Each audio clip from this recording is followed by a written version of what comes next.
Hello food lovers, welcome back to our channel. నేను మీ రాణి Eramsetti. Friends, ఈరోజు recipe వచ్చేసి చిక్కుడుకాయ గ్రేవీ కర్రీ అండి. చాలా సింపుల్గా టేస్టీగా చేసుకోవచ్చు. చిక్కుడుకాయ అనేది పచ్చివాసన అంతా ఏమీ లేకుండా చాలా కమ్మగా చేసుకోవచ్చు అండి. చిక్కుడుకాయ అంటే ఇష్టం లేని వారు కూడా నేను చూపించిన ప్రాసెస్తో ఒక్కసారి వండి చూడండి. చిన్నపిల్లలు పెద్దవారు అందరూ ఇష్టంగా తింటారు. ఆ ప్రాసెస్ అంతా ఛానల్కి వెళ్ళి చూసినట్లయితే క్లియర్గా ఉంటుంది. అలాగే రిలేటెడ్ వీడియోలో రెసిపీకి సంబంధించిన లింక్ అనేది ఉంటుందండి. ఓపెన్ చేసి చూడండి.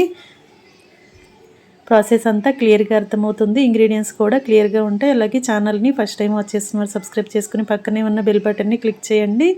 నేను పెట్టబోయే రెసిపీస్ అన్నీ కూడా మీ ఫోన్కి నోటిఫికేషన్కి వస్తాయండి. ఓపెన్ చేసి చూడండి. సింపుల్ ప్రాసెస్తో టేస్టీ రెసిపీస్ చూపిస్తాను.